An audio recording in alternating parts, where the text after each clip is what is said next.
which is with great pleasure that the first speaker tonight is from Bitcoin. So I'm desperately trying to remember the correct pronunciation of his name. Amir Taaki? So.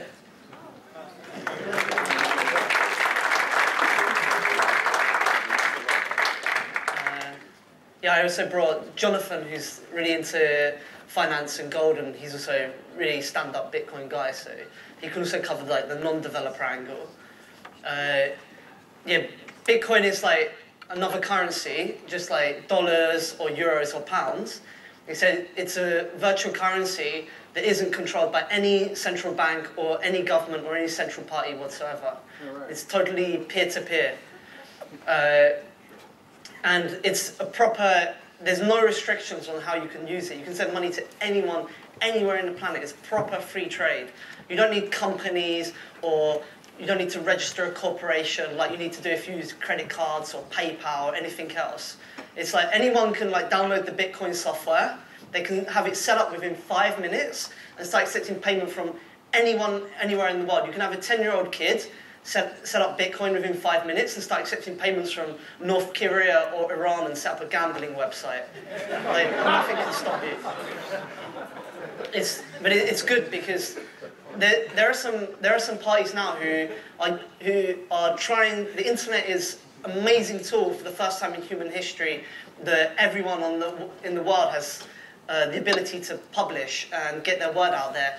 But there is one, and there are governments and a lot of special interests around the world trying to crack down on the internet because they see a threat, whether it's a threat to their business models, or whether it's a threat to their old form of governance or their power.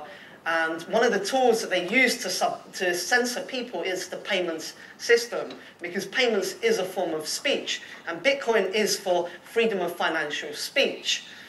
When you make a payment to someone, you are saying to that someone, I like what you're doing, keep doing more of what you're doing. And when you are forced to pay taxes to fund wars, or you are forced to pay fees to banks or exchange companies, you are enforcing their monopoly.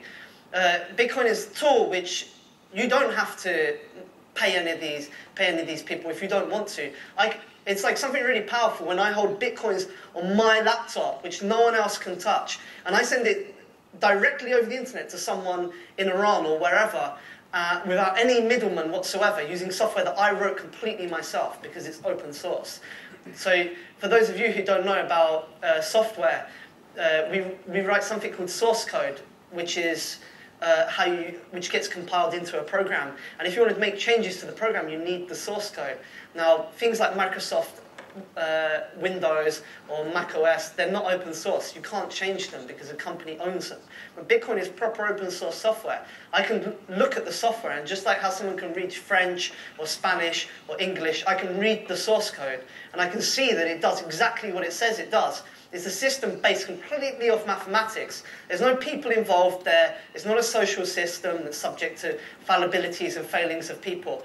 And it's a proper currency. It's not some theoretical concept. It's $2 billion economy, like global. You know, there's last year they shut down my bank accounts and blacklisted me, and the only way I could, and I was traveling all throughout Europe and South America just using Bitcoin, and I just meet up with people. I didn't go to any exchange company or bank or ATM. I just met up with people in the city and trade Bitcoins for cash with them, and that's all over Europe and South America, and there's over 60 different traders in London alone.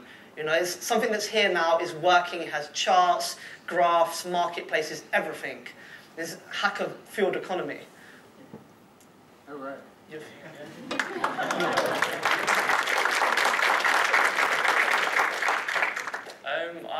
I got into Bitcoin about maybe 2 years ago. I previously was very much into gold, and the reason I was into gold is the freedom that comes with it. There's no debt attached to gold. It's often called honest money, and we used to be on the gold standard. It's 2007 when the banks were about to collapse. If we were on a gold standard then, the banks wouldn't have been, we couldn't have bailed the banks out because you can't print gold.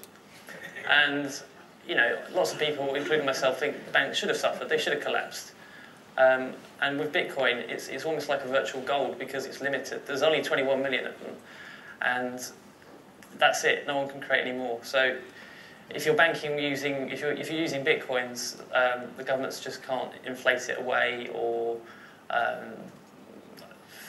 yeah, they don't have control over it.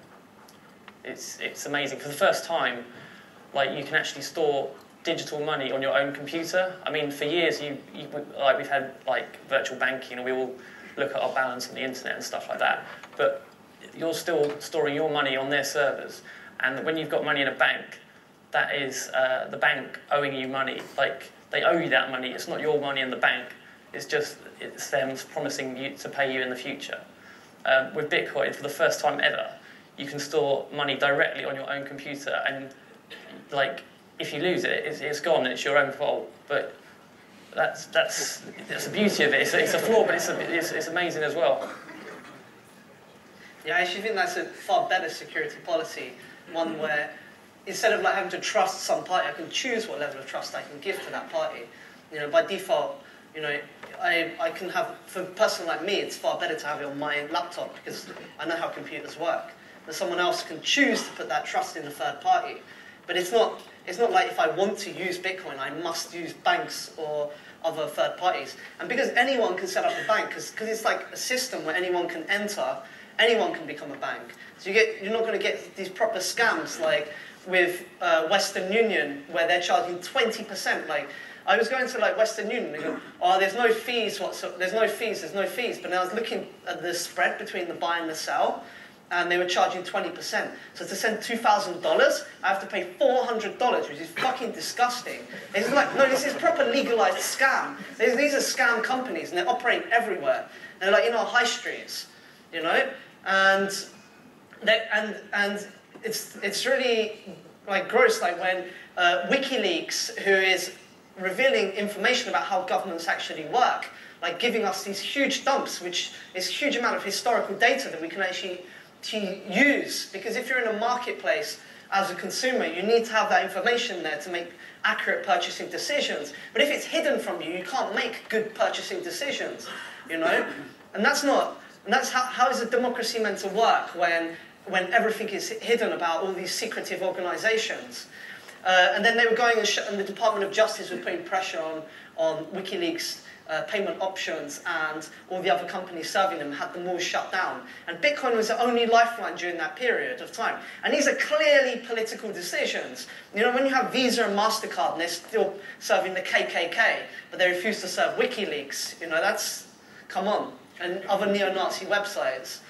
There was also the case of Mega Upload, where, so typically when they try and make an attack, so the reason why the internet is censored in the UK is not because there's some law or something, it's because of this Internet Watch Foundation, which is a fake charity or a government quango, which was formed after the Metropolitan Police put pressure on internet service providers through a bunch of coerced threats and pressure on financial companies serving them. So they always have a three-pronged attack. And Mega Upload was a company where you can upload files to the internet. And there's a section, there's Hollywood in the US who doesn't like that anybody can download any file off the internet, that people are allowed to share information freely. But, you know, this is the way the economy has evolved, and we have a tool, you know, which is moving against internet scarcity. And if people are sharing information, and the way to combat this is not by trying to make bits harder to copy, it's like trying to make water less wet. You know, if there's it's your business models that are failing, it's not a problem with the internet. So they were going and they were seizing all of Mega Upload's assets. They were starting a court case against them and had their payment options shut down. Well, it turned out they didn't actually have a court case, and so Mega Upload has come back now, and they've rebranded as Mega, and you can pay for accounts using Bitcoin. So it's the first time ever that you can buy encrypted file storage on the internet using anonymous digital currency. It's like something from science fiction. Like, you told me that 5 years ago, I would have just been laughing, like, no way. But this is like here now, and it's happening. Like, these are like huge changes. Like, right now, you can go on the internet to Silk Road, and you can buy drugs and have them shipped to your home, like direct from the producer. And this is amazing, because it's like, because instead of like going through cartels and gangsters, proper violent gangsters, which are caused by this war, by a legalization of drugs. You know, people have taken drugs all throughout history. You're not going to stop that. It's like prohibition on alcohol. Now you can get them direct from the producer to your home. And a lot of the danger of drugs is people who cut things into them. But when you're getting direct from the producer, you're not having this problem.